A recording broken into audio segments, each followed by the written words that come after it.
Hello and welcome back to my channel. If this is your first time here, nice to have you. Today I'll be reviewing the REVLON Illuminance Skin Caring Foundation. Now this foundation came out not too long ago and I've been very curious about how it applies to the skin and what it does for the skin in general. And if you're interested in seeing how this applies and my thoughts about the foundation, please keep on watching.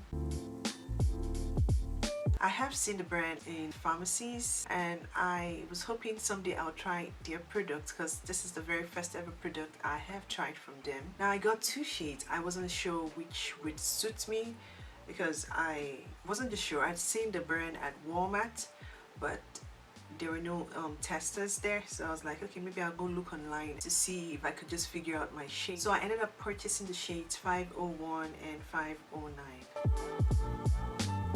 I purchased this from Walmart, but I know Target, Ulta, and the CVS and Walgreens, they carry the foundation. Now let's go ahead and read about the foundation. This foundation comes in 28 shades and the size is 1 ounce. This product helps to boost skin's radiance, increases skin elasticity in 4 weeks, reduces appearance of skin roughness in 4 weeks.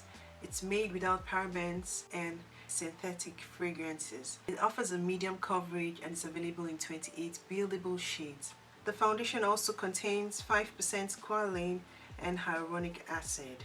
This product is supposed to make your skin look naturally radiant and smoother over time. As you can see, it's runny, but it's not like super runny. So this is 501 and 509. This is 509 sandalwood and 501 toasted caramel. Sandalwood has a cool, some will call it a neutral undertone, but it looks cool to me. It looks a little bit light for me. This looks a little bit dark for me as well. So I'm probably in between. I wish there was a shade. I don't know, let me see if there's a shade. Now there's a shade in between toasted caramel and sandalwood, which is rich sand. But they didn't have it at the store that day, which is why I didn't buy it. But for today, I might just use this one or I'll mix a little bit of that in it. To prime my face today, I'll be using the e.l.f. Power Grip Primer. I'll just mix them together. Oh, I may have taken more of the other one. I paid my hair back so I won't have any obstructions anywhere. So this is what it looks like. Now I am just going to take a little, the some on my face already.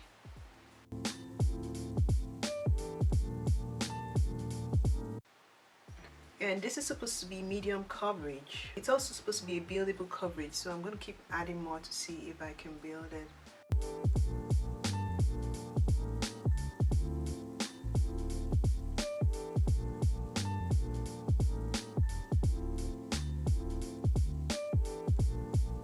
Gives me a beautiful glow, as you can see.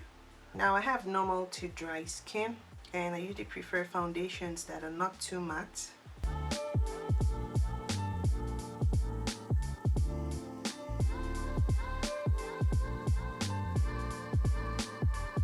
Beginning to smells like skincare. I'm done applying the foundation and this is what it is looking like. It's giving me a very beautiful glow on my skin and I can feel it's a very hydrating product. But I noticed while applying the foundation that it was highlighting the texture around my mouth area. Some texture that's super visible. And you know, I have some hyperpigmentation too. It was able to cover some of the darkness around my mouth, but not completely. I can still see it when I look in the mirror. But overall for now, I like the finish of the foundation. It's a very moisturizing product, which I like and would be very good for my dry skin sisters. But another thing I look out for in the foundation is how well it sits on the skin. Is it going to move around? Or we're going to do a wear test today and see how it holds up for the rest of the day. Like some of you saw, I had to mix two foundations to get a shade, and I discovered there is another shade between the two shades, which is 505. I had to purchase it, so I purchased it online, Amazon, and it came 2 days after. This is a shade 505 Rich Sand.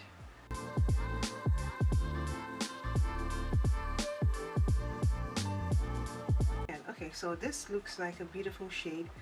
I have a bit of a tan now, and I know this is going to work when I have my color back, but it's looking good, so I'm going to apply this all over my face.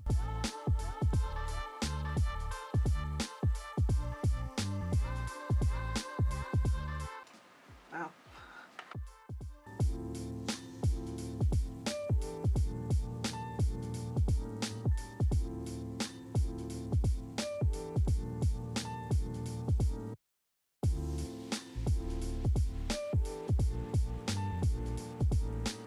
Oh wow, the shade is beautiful.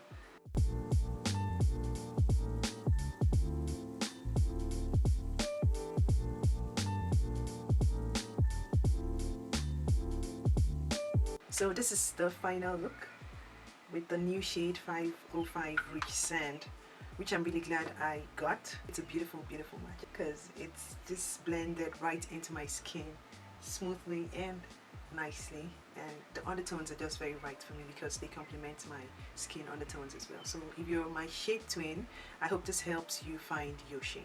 For concealer today, I'll be using the e.l.f. 16-hour Camo Concealer in Matte Finish. This is in the shade Deep Chestnut.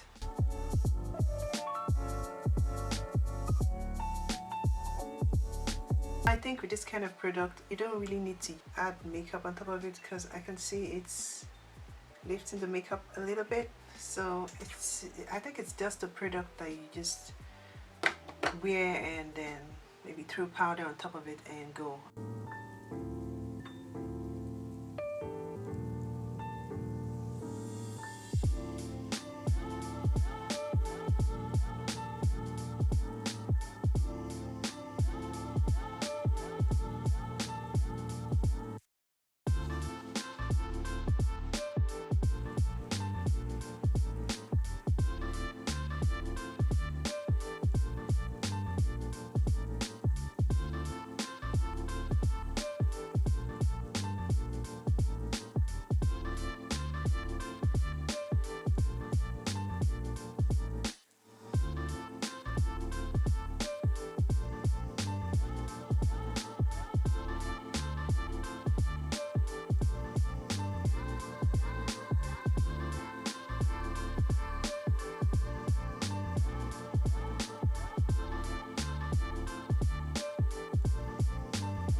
Today I'll be using the MAC Skinfinish Sunstruck Matte Bronzer in the shade Matte Rich Rosy.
Today I'll be using the Maybelline Superstay Matte Ink Lip Color in the shade 415 Motivator.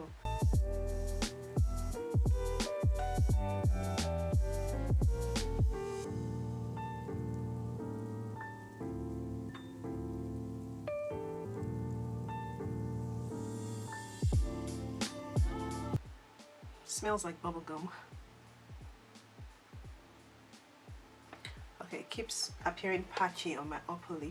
Now it's appearing more vibrant in person than it is coming off on camera. Beautiful color. It's drying down into a matte formula, but it's very sticky.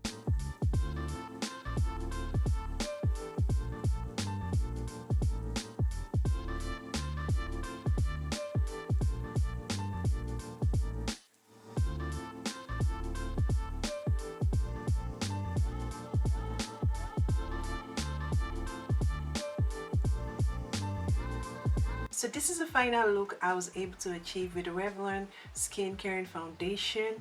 I think it's a beautiful look. I think the foundation is holding up pretty nicely. One thing I observed from this foundation is that it is super hydrating. It's super hydrating. So my dry skin sisters, you would really like this.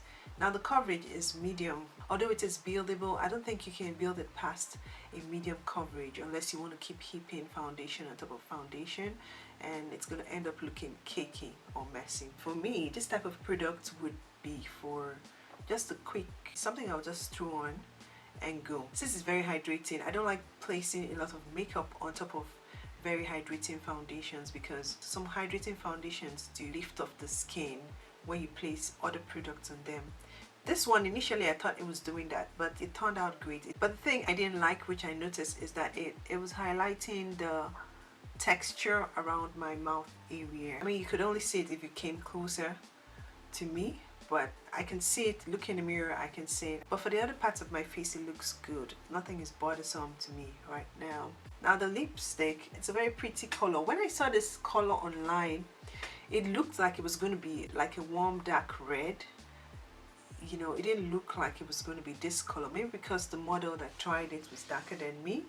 Probably why it looked that way on her skin, or maybe they messed with the pictures like brands always do. But I noticed that I struggled a lot trying to apply it evenly onto my upper lip. Initially when you apply it, it goes on very sticky and then it keeps drying down. I mean, it hasn't dried down completely, but it's very sticky. The color is pretty, but I don't know if I want to purchase it again because of this patchiness. I could stop my review here, but I'd like to see how the foundation would hold up for a few hours. Time now is 12:57 p.m. so I'm going to go about my day for a few hours and then come right back and show you how it looks and give you my final thoughts. So don't go anywhere. I am back, and this is how my face looks after 6 hours, or over 6 hours. The time now is 7:23 p.m. and this is how I look. As expected, I have oil around my T-zone area. I have more oils around the side of my nose, and then I have some on my forehead as well. I also have a little bit of oils around here too, but on the other parts of my face it's fine. So for 6 hours, I don't think this is a bad wear. Besides the oil, it's looking flawless. No breakouts, no creasing around my mouth area or the sides of my mouth. Now the primer I used worked, but I think next time I'll be more conscious of applying a blurring primer around my mouth area, since I know with this foundation it highlights my texture around there. So I'll be more conscious of using a blurring primer so I can get a smooth canvas for the foundation to sit on and avoid having my texture show through. The important thing about this foundation is that it has two key skincare ingredients, which are squalane and hyaluronic acid. Squalane traps moisture in the skin and prevents it from evaporating, while hyaluronic acid draws moisture into the skin, which shows both products have moisturizing qualities and are anti-aging. Now the price for this product on Ulta is $17.99, but I got it on Walmart's website for $15. I can't remember exactly, $15 and something, but the price varies across different websites. I think Ulta and the pharmacies have the highest prices, so before you purchase it, if you don't mind, you can just check to see which price fits your budget. Okay, now I'm going to try to apply some powder. Let's see if it looks as good as new. I'm still going to use my Mercier powder.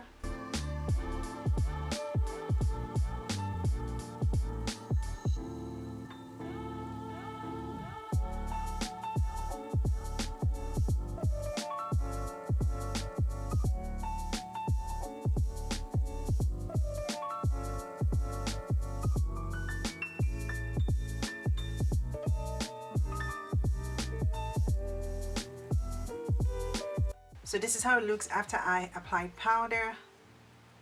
Not bad. I think it looks almost as good as new. So I like it, and I do recommend the foundation. So this is where I end my review for today. If you're new to my channel, don't forget to subscribe. Thank you to my returning subscribers. Thank you so much for your continuous support. On to my next video. Have a blessed night and stay safe.